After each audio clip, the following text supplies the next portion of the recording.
So, we were at the, if I remember, secondary markets. And in the secondary markets, we had sales, as in loan sales. In this particular case will be mortgage sales. That was the one. And number two was securitizations. On sales, I'll repeat some key characteristics were correspondent banking.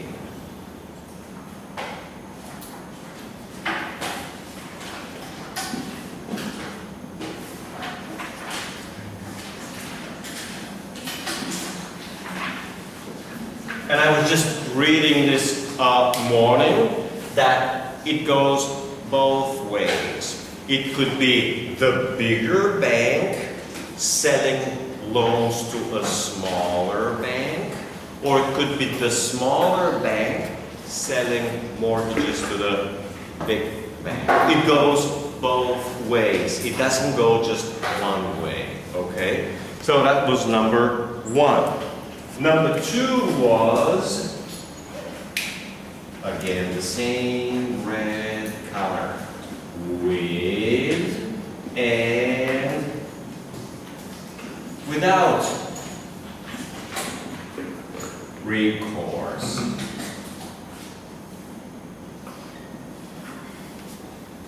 Says whether the seller has a liability with recourse or no liability if the mortgage defaults. That was number two.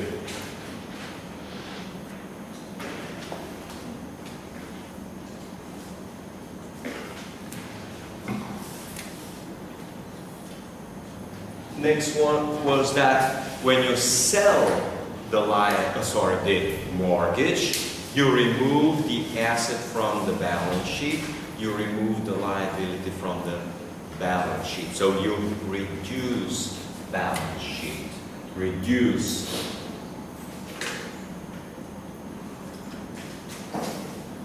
the balance sheet. We say that the financial institution becomes lean. The opposite of lean is fat, as in bloated, okay? Usually bloated financial institutions. What's the problem? Attention. Okay, where's the attention? Usually bloated financial institutions get in trouble, just like a fat person eventually gets in trouble with health. Now, the trouble as with financial institution usually comes 10, 15, 20 years down the road. Doesn't come immediately. So when a financial institution gets bloated, trouble comes a decade or 2 decades later. Like when a person gets fat, you don't get diabetes tomorrow morning. It takes 20 years to develop diabetes. Okay, so it makes the institution leaner. Okay, we did that. That was the easy one. Now we get to the difficult part. Securitization. This is the long, difficult, and one of the harder parts in finance in general. All right, so we're going to struggle through 3 major forms of securitization.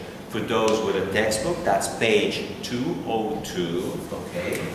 Page 202 at the very bottom of the page. Number 1, pass through.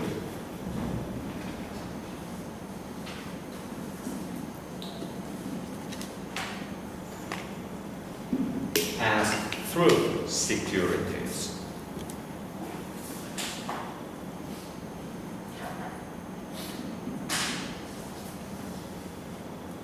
Number 2.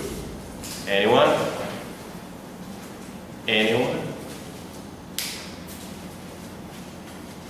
We got a lot of visitors. They just sit and relax. Number 8. Can anyone read on page 202 at the bottom? Okay. Wow, that was amazing. CMO, standing for collateralized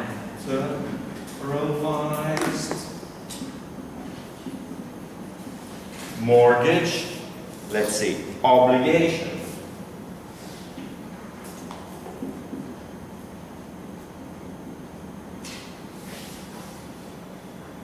Number 3.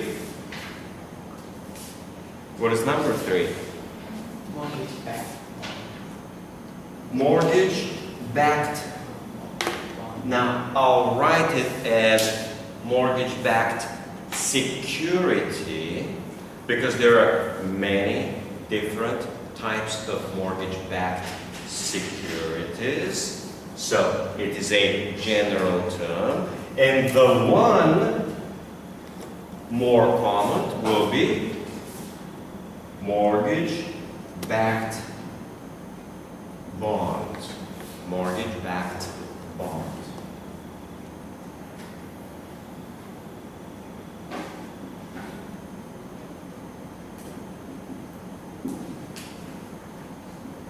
All right, let's go through these. Let's see.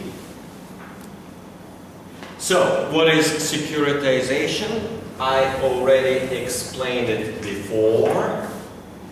You get a, let's say like this. You get, let's say, 100 mortgages. Mortgage 1, mortgage 2, mortgage 3, mortgage 4, okay? Mortgage 5, and all the way to mortgage 100, okay? And then you get a slice. You get a little slice of this. You get a little slice of this. So, if it's a mortgage-backed bond, a typical slice will be of $1,000. If the whole thing is $1 million, they're going to be 1,000 slices of $1,000 each. Maybe a typical one will have $1 billion, and there may be millions of slices. And everybody takes as many as they want, kind of like in a pizza shop. I want 2 slices, I want 20 slices. Okay, let's see. Pass-through. Number 1.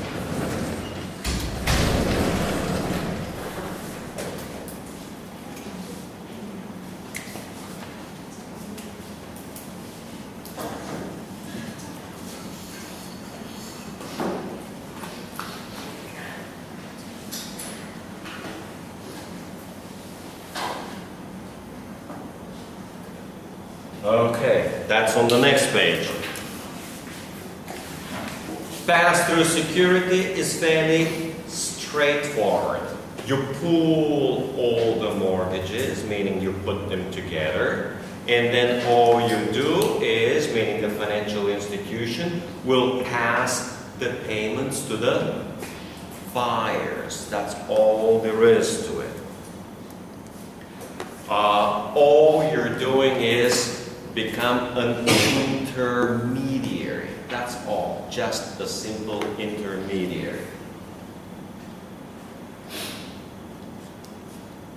So, the pass-through security represents fractional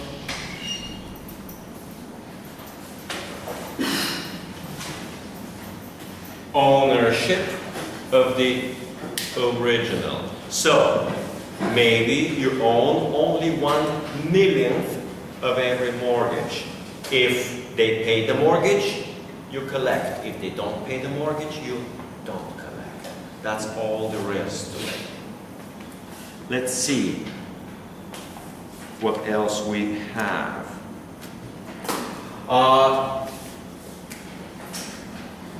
it will have what's called a servicer. Servicer.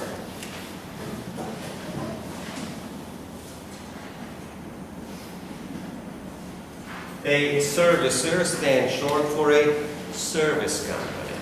It is a financial institution which specializes in collecting the payments from the borrowers, the mortgage payments from the borrowers, and then sends the payments to the buyers. You see, you're going to have thousands of mortgages in just one single security.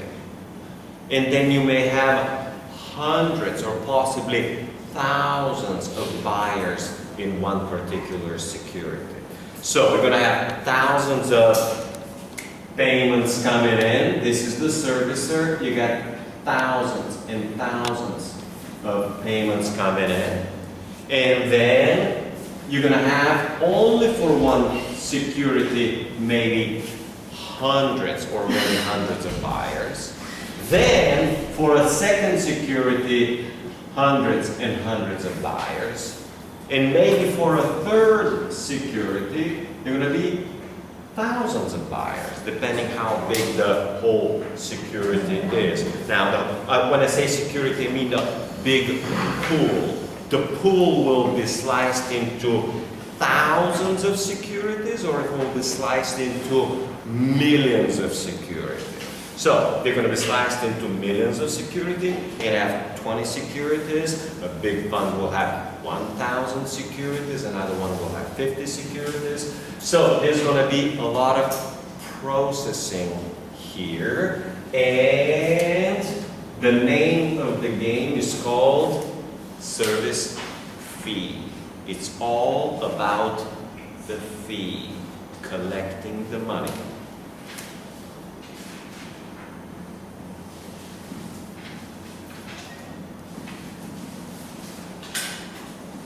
So service fee is kind of like a percentage, let's say 1% of all the mortgage payments. As long as the borrower, mortgage borrower, makes a payment, the borrower technically makes the payment to the servicer. The servicer will pocket 1% as part of the contract and will pass through the other 99 to the corresponding buyers, okay? So he will keep track of the buyers' addresses, of their bank accounts, of methods of payments, okay? And he may be making tens of thousands of payments in a single month. It's a big business, okay? All right, let's see what else we got. We call these, sometimes these are called third-party servicers. Third-party servicers. Third-party services are not associated with the original financial institution which originated the loan. Is not associated with the buyer. It's just an independent business which specializes in servicing mortgages. Okay? Because it's a highly specialized business. Again, you got to keep track of tens of thousands of mortgage borrowers with their address and payments and everything else. Maybe tens of thousands of buyers, and you got to be able to keep track of everything. And of course, for everything you make a payment. So small mistakes can result in tens of thousands or millions of dollars of losses. Okay, so what do we have here? Originally, this market started as government sponsored. So let's write this big thing. That's big in the United States. I don't want to go into a great detail because this is specific only for the United States, only for the US market. But you need to understand the general concept. The general concept is of a GSE standing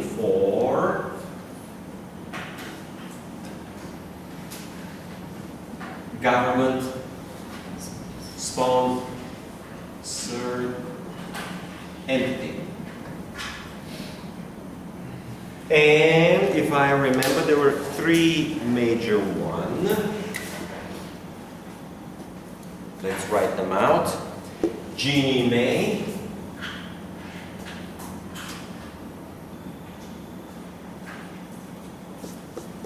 the second one will be Fannie Mae,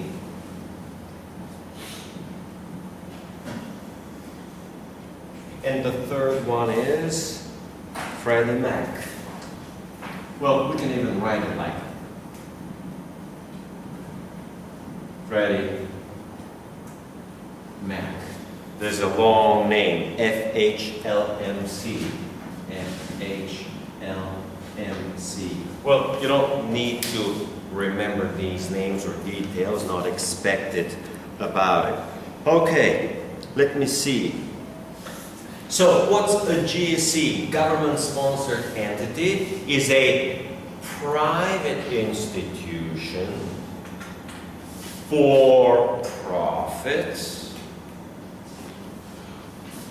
sponsored or established by the U.S. government, or in general, a government. Okay, you may have one here, and in Europe we also have our own. Every government will establish its own financial institution, and for the purpose of, in these particular institutions, for the purpose of creating or generating mortgages, for the purpose of stimulating the real estate market, the real estate business. And the market goes in the construction end, it goes into the buyer end, and it goes into the lender end by securitizing them further. And the whole idea is, in the thinking of governments, which of course is totally and completely wrong, but that's how governments, bureaucrats think, is that if we can boost the real estate market, and the real estate market starts working better, and we can do more construction and more selling, that this will boost the economy, okay? And that's how they think. And this is exactly true, as in doing a nice shot of heroin, cocaine, or something, some other narcotic, which will boost temporarily your strength, your power, your endurance, your resilience, but eventually will ruin your health. And it's the same thing that's happening with the real estate. Usually, these type of loans act as drugs on the economy. Temporarily, they give power, they provide energy. In this case, it's going to be credit energy, okay? It is a true, genuine drug. And when the effect of the drug wears off, things go bad. And you got to keep doing the drugs. And there's one problem with them. Exactly as with credit, in order to keep the economy growing and going, you need more and more credit, which is the same as more and more drugs. Eventually, you overdose. And when you overdose, the crash comes and the banking system collapses. And these institutions have done it over and over again in the last 6 or 7 decades so far. But that's how government bureaucrats think. It's like a nice quick shot, and it makes you feel good for a couple of months or a couple of years, and down the road it's going to be someone else's politician's responsibility to clean the mess, okay? It's kind of like the drug dealer sells the drug, okay, got a customer, and then they got a whole hospital to deal with the drug addicts later, maybe 3 years, maybe 20 years down the road, okay? It's the same thing. Let's see what we have here now. Okay, these institutions provide some important characteristics. These are associated with the pass-through securities in general. Number one is the general concept of timing.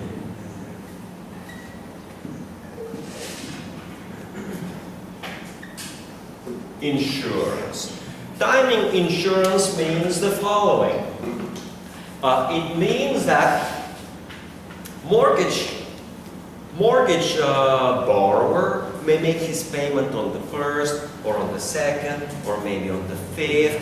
He may be 3 days early on the payment. He may be 5 days late on the payment, okay? So, mortgage payments arrive in uncertain dates, okay? Sometimes you gotta pay on the 1st, but you get your salary on the 1st. You can't pay on the 1st, you can pay on the 2nd, maybe pay on the 3rd, okay?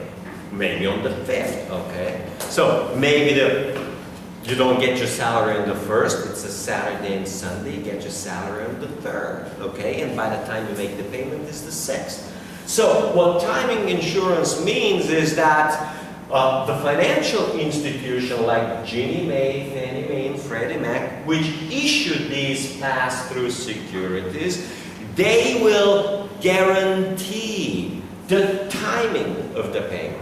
If you're the pension fund or the mutual fund or the bank or the corporation, whoever is buying the security, you're guaranteed by this particular institution that you're going to get your mortgage payment on that particular security, on that particular date.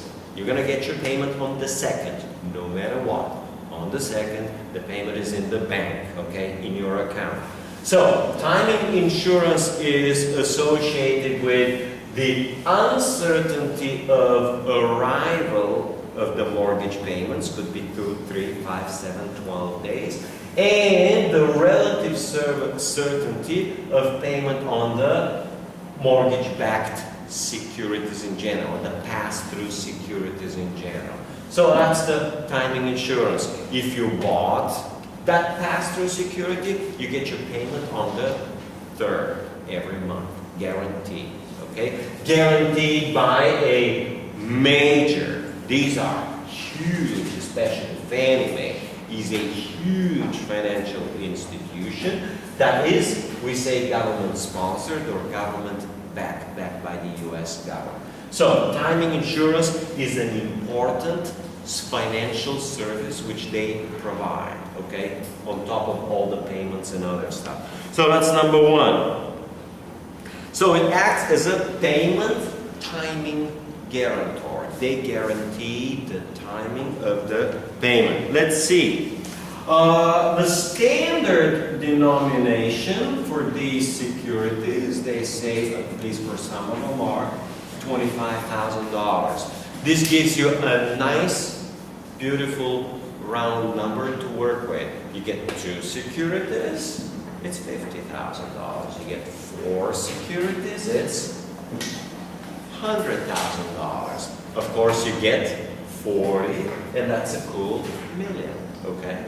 So, it's a nice, beautiful, round number to work with. Also, you get a nice, clear interest rate. You understand what the interest rate is, okay? So, all of these are these securities over here. Of course, when these institutions make these pass-through securities, they collect the money, and then they send it over. They collect a little bit of a spread, which is their profit. They kind of like act, but it's not exactly a service fee. Let's see. So, the mortgages themselves are the collateral. So, the mortgage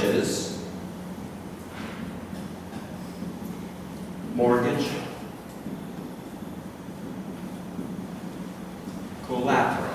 So, these pass-through securities will be backed by the mortgages. If something goes wrong, you can at least take the mortgage if you're a buyer. When you take the mortgage, either the mortgage borrower will pay you or you will take the property of the borrower, okay? So there is some collateral. The collateral is first the mortgage itself, but if the mortgage doesn't pay, it's the real estate property.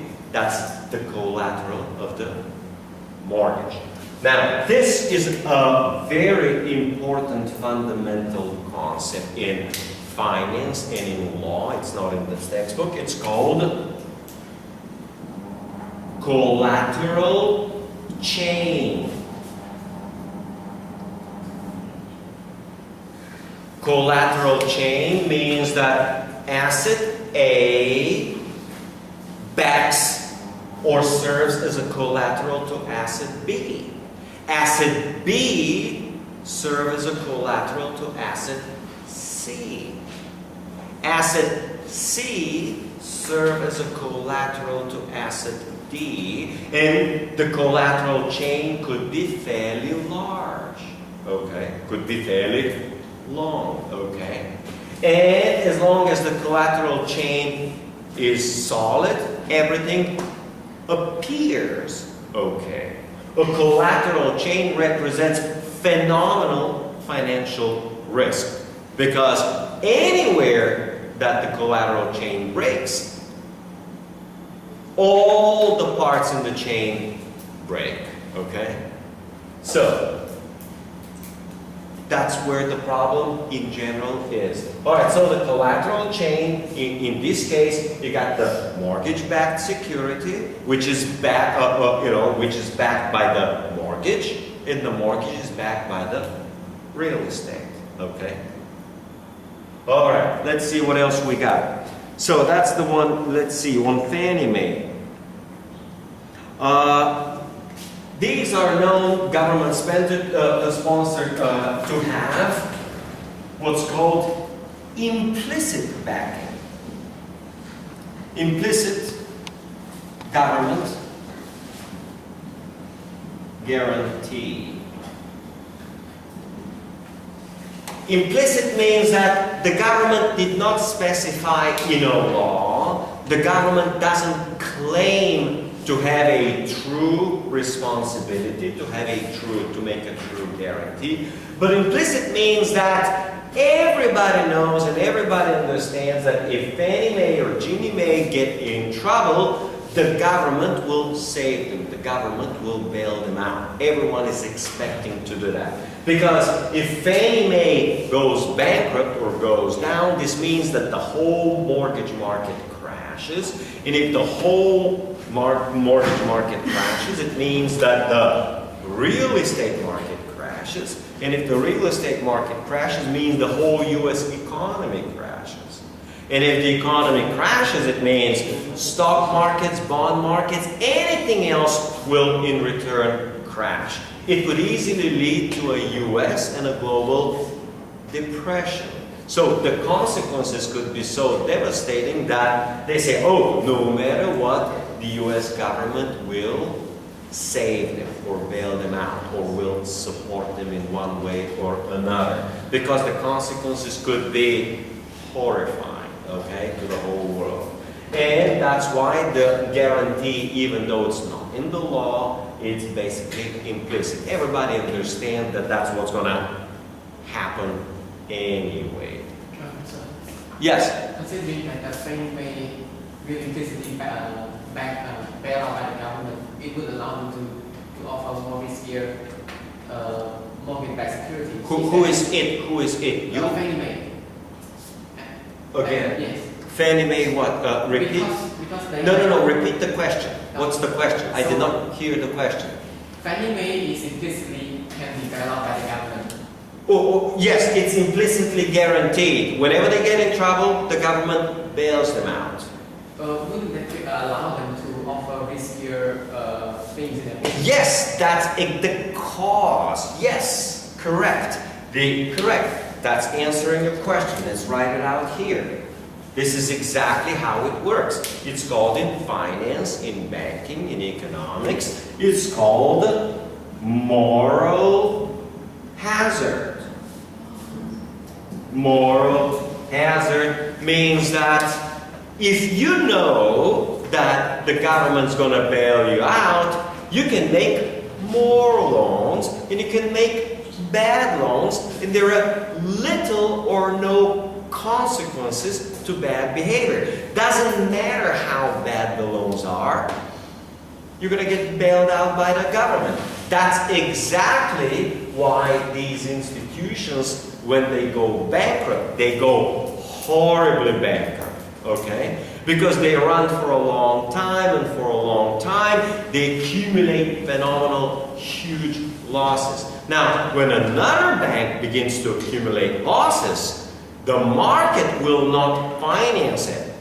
Market credit will stop, and the bank financial institution cannot expand more credit. But these can continue to expand credit because for them it's easy to borrow because there is an implicit guarantee. So the short answer is yes, absolutely.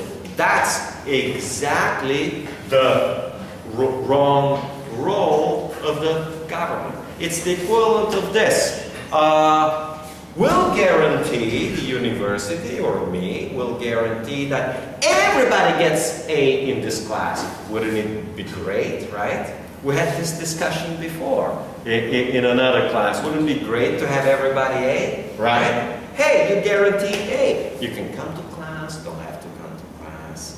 You can study, don't have to study, right? It doesn't matter, okay? The result will be most people won't be coming, or if they'll be coming to class, they'll be playing with Facebook, not paying much attention, or they won't be studying after that. It will be a disaster to guarantee everybody top grades. Well, this is exactly what it is. In life, when things are guaranteed, there's usually no incentive to do the hard work, to do the right work, to do what's proper.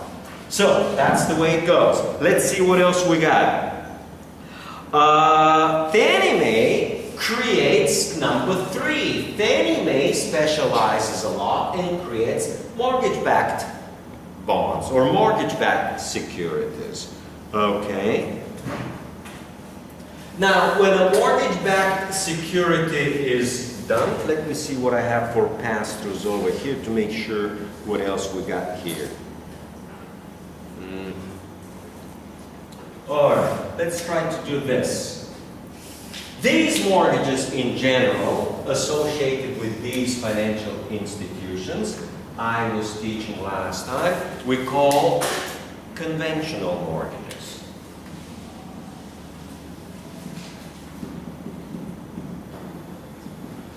For most conventional mortgages, we have what is known as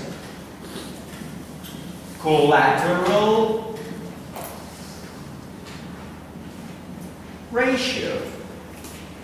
And the collateral ratio is the ratio of the collateral to the loan. Okay.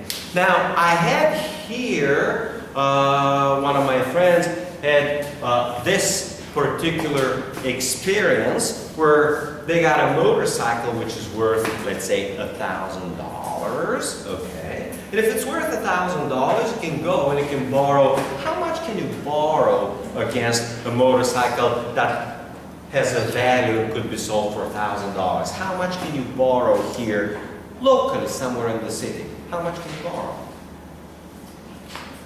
How much? You can borrow $3,000? What do you mean you don't know? Can you borrow $5,000? No? I mean, who's stupid enough to give you $5,000 loan against a motorcycle that's worth $1,000? Will they give you $2,000 loan?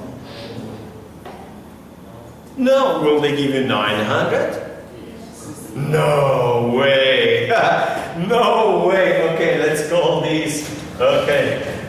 These are people that don't give $900 for $1,000. How are they going to live? You know, if you don't pay, what, they keep the motorcycle? Right? No. It doesn't work like that in the real world. Okay, we call these here, we call these loan sharks. A loan shark will have a collateral ratio at worst 200%.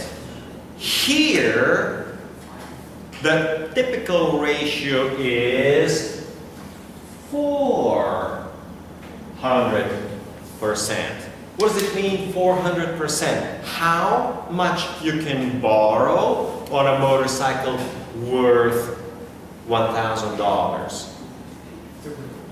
250. You want to borrow? The best you can get is 200. Oh, well, typically you'll get 250. The most you could possibly get is 500. Okay. This gives you an incentive not to lose your motorcycle. You're going to be next month coming with the payment, because if you don't come with a $250 payment, you're going to lose a $1,000 motorcycle. That's a huge loss for you. So this collateral ratio, high ratio makes incentive to pay. Low ratio makes incentive not to pay. Now, here in Phnom Penh, the ratios run 300–400%. Now, in the mortgage market, the standard conventional requirement is 125%. Okay. This collateral ratio is the exact opposite. The exact opposite of loan to value. Loan to value ratio.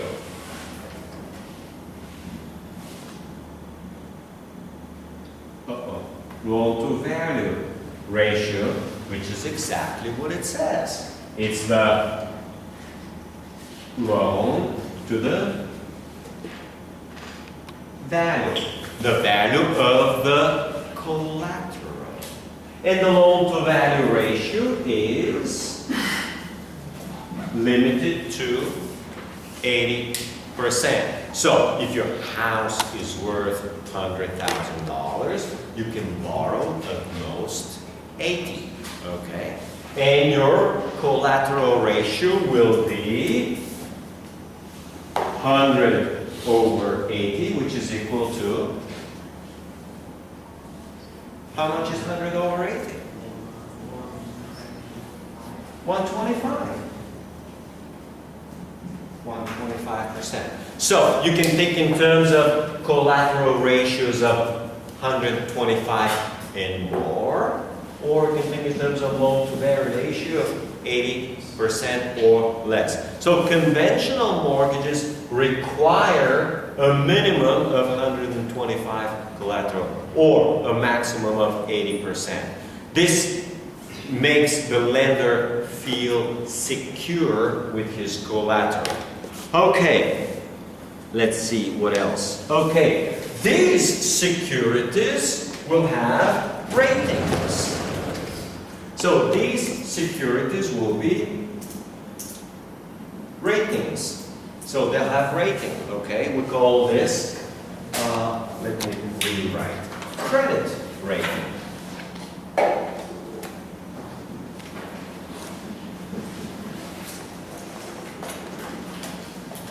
Credit rating. These securities will have a credit rating. And the credit rating will be related to the financial institution which issues the security. So if Fannie Mae has a top credit rating, its securities will also be top rated. Okay? If it has a medium rating, it will be medium rating. Okay? So the credit rating by the security is inherited from the credit rating of the financial institution in general. Okay? So that's the next one. Let's see what else we got.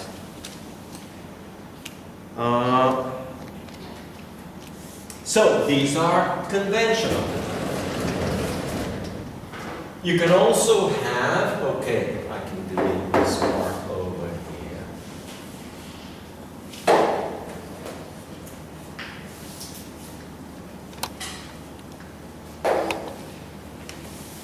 So, the market for securitization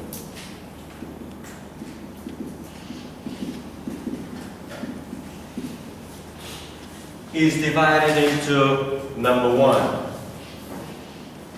GSE,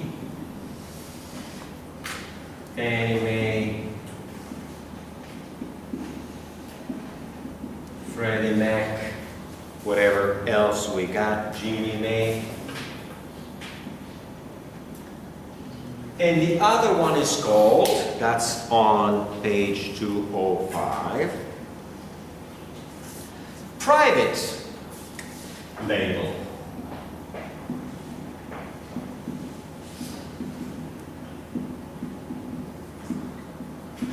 Private label securities.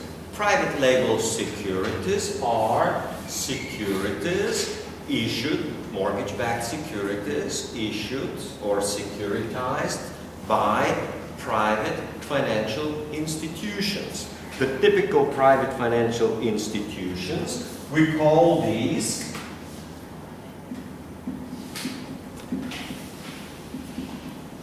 private conduit. Private conduit is a private conduit means channel. So it's going to be a private institution. Most commonly will be an investment bank. Lehman Brothers did a lot of this. They went bankrupt. Bear Stearns did a lot of this. They went bankrupt. Goldman Sachs did a lot of this. They went bankrupt, but the government bailed them out, okay? So, all of them do. Now, they give you a list over here. Prudential Home, Residential Funding, GE Capital Mortgage, Chase Mortgage Finance, Citigroup. So, these are different banks, different financial institutions, which will issue mortgages, then they'll package them in and securitize them and sell some sort of a mortgage-backed security in general. Could be a pass-through security, it could be one of the other types of securities, mortgage-backed bond, and they'll sell it to investors. So these could be private label. Any financial institution in a free market could possibly do that. Let's see what else we got. Sir, Yes? this private label will be the servicer for the collector. No, not necessarily. Not necessarily. Again, that's why we use the word third-party servicer. So they could potentially be the servicer themselves, and they'll have a servicing department, or they may have a third-party servicer. If you're Goldman Sachs or a major investment bank, you don't want to deal with processing thousands or tens of thousands of checks, collecting and all the other stuff. Now, you know, if you're an investment banker, you don't deal with these little things, you know. You deal with the big deals. You make a deal worth $1 billion or $2 billion. And when the deal is worth $1 billion, you put in your pocket 10 or 20 million out of one deal. You don't want to deal with these payments, and they don't want to deal with it. They leave it to other businesses to do that, okay? But that's not as important as understanding that those that issue these securities are private businesses, okay? So the company that's arranging these securities, the private conduit, is called a sponsor. So the sponsor is the financial institution that makes the securitization process. So the sponsor will technically purchase tens of thousands of mortgages. They will pool the mortgages together. They will structure the payments and everything else. They will structure the new securities, and then they will sell those securities to investors. So that will be the sponsor. And now, answering his question back again, the servicer may be the same as the sponsor, or the servicer could be a completely different institution. In other words, the servicing could be outsourced by the sponsor to a third-party servicing company, which specializes in mortgage servicing. All right, let's see what else we got over here. Okay, I discussed in 2006 the implicit guarantee. Now, the implicit guarantee has an important consequence. If people believe there is an implicit guarantee, people believe that these mortgage securities are lower risk because it's, guaranteed by the government if things go wrong. So these GSEs, Fannie Mae, Ginnie Mae, and Freddie Mac, can, because people believe they're guaranteed, can have cheaper borrowing. Cheap.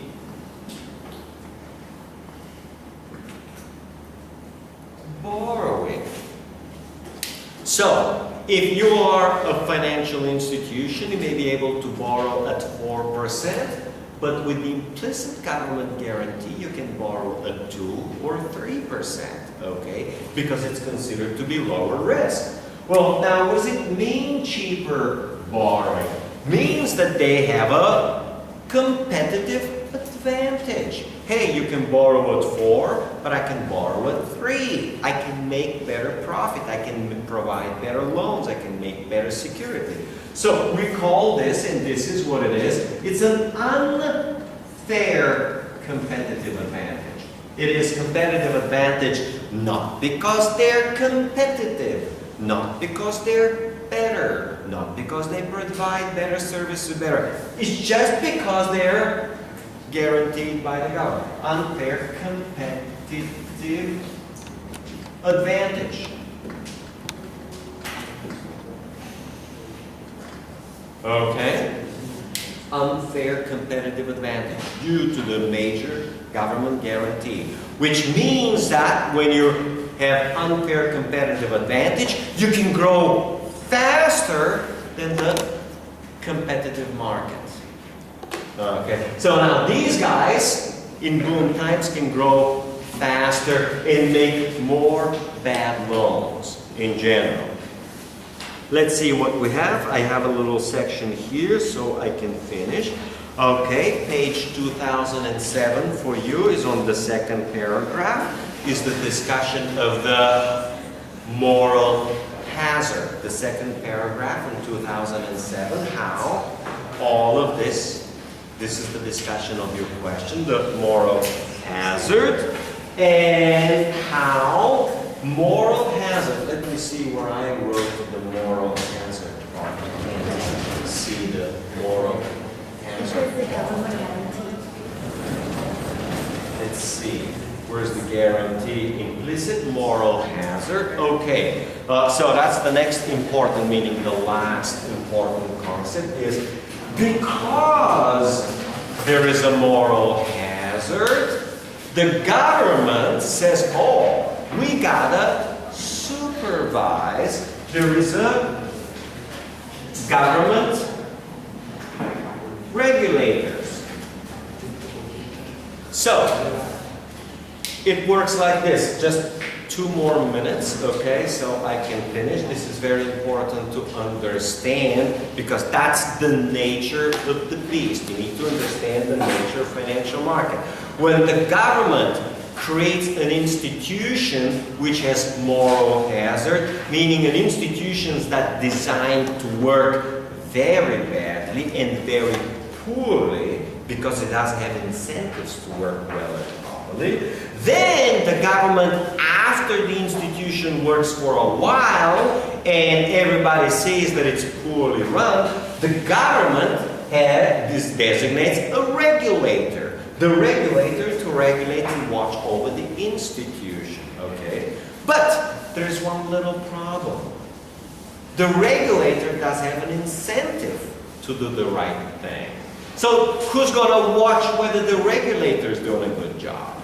So, as bad as the financial institutions are, the regulators are even worse. The regulators don't do a good job. So, what happens is, and that's part of the game over there, as one regulator fails, like HUD, Housing and Urban Development, the government says, oh, this regulator is no good. They create a second regulator. And of course, when the second regulator fails, they create a third regulator. So usually you have a whole bunch of regulators hoping and praying that one of them will work properly.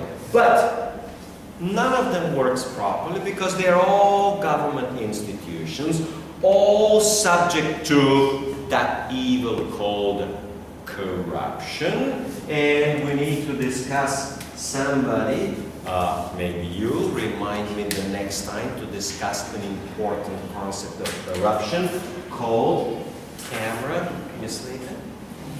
Revolving door. Have you studied what's a revolving door? Revolving door means if you're a regulator, you're supposed to watch for these financial institutions, you don't watch for them.